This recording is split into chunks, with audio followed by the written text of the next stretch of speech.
Welcome back. You are watching Showdown. Thanks very much for your company. In a moment, I'm going to be speaking to Stuart Robert out of Brisbane. But joining me here in the studio are a pair of Labor hacks, Hugh McDermott and Peter Bentley. Welcome to the program, both of you. Good to have you on board. Sit there and look pretty, or a distant cousin of. I'm going to have a quick chat to Stuart Robert first, the shadow spokesperson for Defence Science. Welcome to the program, Mr. Robert. Thanks, Peter. Great to be here. You really need an S after that last name, because Robert is a last name. It's supposed to be a first name, but I'll struggle through. Excellent. Can I just ask you, straight off the top, I'm a bit confused. Does the Coalition think that the PNG plan will work, as Malcolm Turnbull says, or it won't work, as Tony Abbott says? Well, Scott Morrison and Tony Abbott have made it quite clear it's a con. It's a farce. It's a quick election fix that Kevin Rudd is putting in place. He created the problem, and what he's put in place will not solve it. But it's one that Malcolm Turnbull at least doesn't agree with that prognosis. Well, I think what's important here is the two people who are closest to the issue, the two people who are carrying the weight of the coalition and are spokespeople for this issue, which is Tony Abbott and Scott Morrison, are both adamant. They've both come across and said very clearly it won't work.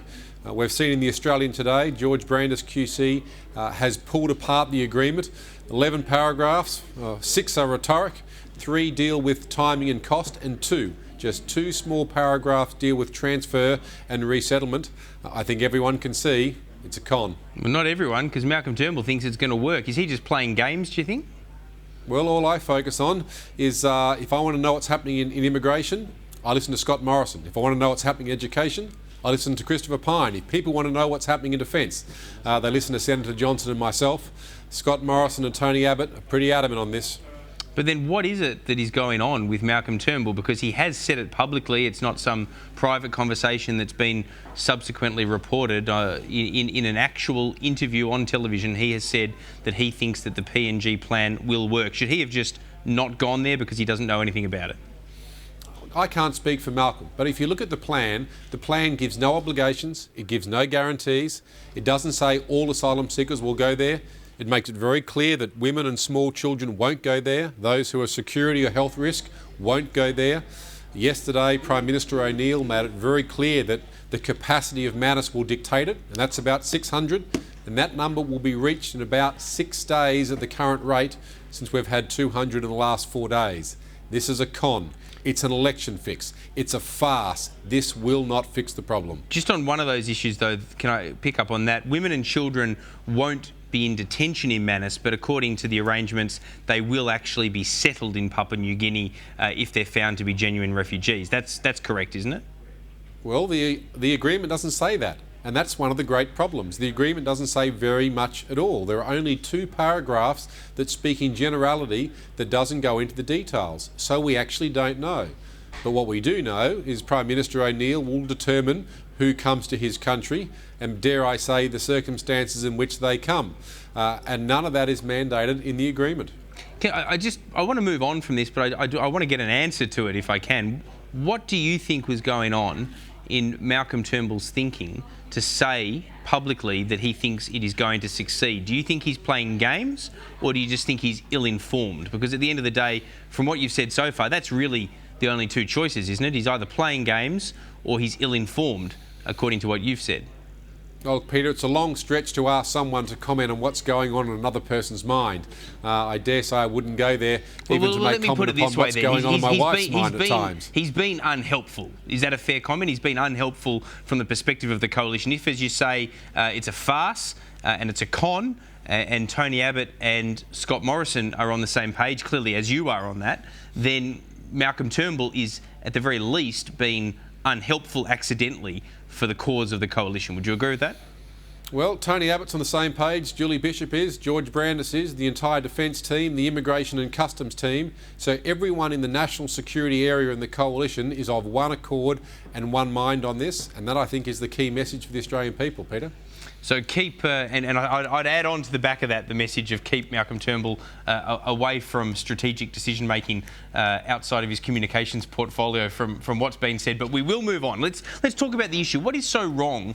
Kevin Rudd denies this, of course, but the Papua New Guinean Prime Minister has all but said this. What is so wrong with Papua New Guinea having say over where the $500 million of the Australian aid budget goes in PNG?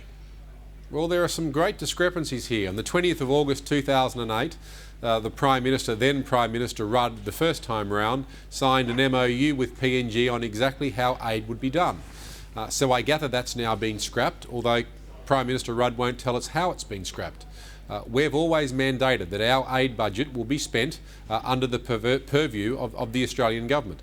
And taxpayers rightly want to know that there is oversight and accountability of where their taxes, their hard-earned money has gone.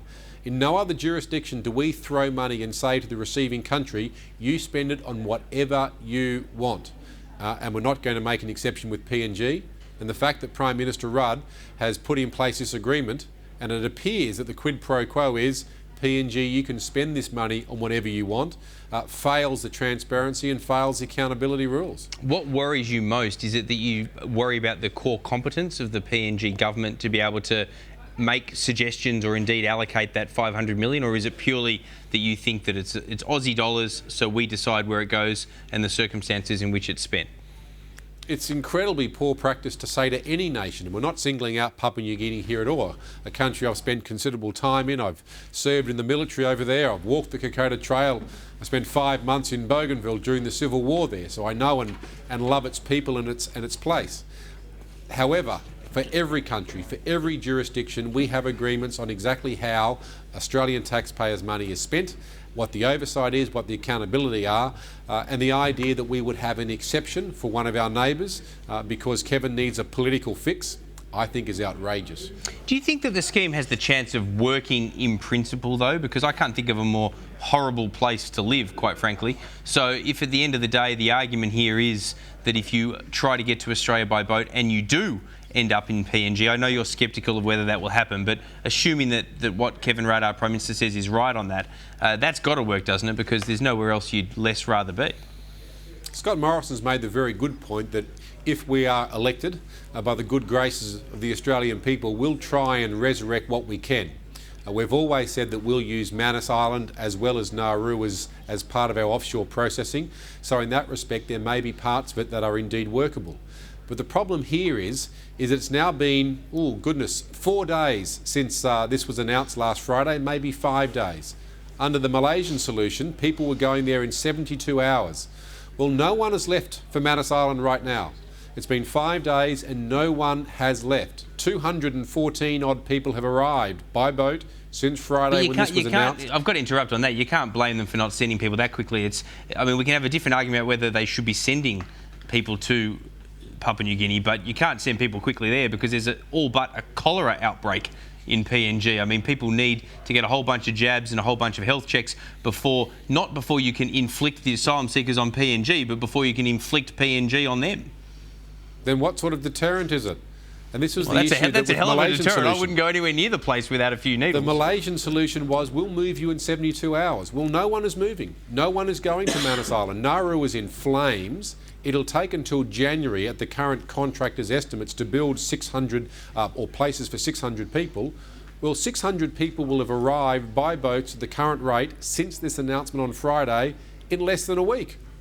And there's reports that 10 more boats are on the way. Where is the deterrent value of this announcement? So is that the yardstick you think going forward? If a week or two from now, if the number of boats coming have slowed or indeed stopped altogether, is that the point at which you do concede it's a deterrent and then move on to another argument about whether or not it will last the 12 months or whether indeed the Manus Island facility will in time fill up and that will restart the boats? That's got to be the yardstick, doesn't it, Mr. Robert, is this idea of if the boats do stop in the next couple of weeks, then it works. If they don't, and they haven't, I accept that, in the last 48 hours or so, then it fails. Well, I'll leave Scott Morrison to make declaratory statements in terms of whether government policy in this space is working or otherwise, as he leaves issues of defence to me. The single point is, if you're going to have a deterrent, be a deterrent. Send people there now. But if I was to call Strategic Lift Command out of Sydney now and say how many C-17s are flying people to PNG now, asylum seekers, I bet the answer from a one-star will be none. And that's the problem. All right, stay with us, Stuart. We're going to take a commercial break. When we come back, Michael Danby's just jumped into the chair here. We're going to be asking him in a moment how it is that someone with a Labor soul can be sending helpless people to a place like PNG. Stay with us. We'll be back in a moment.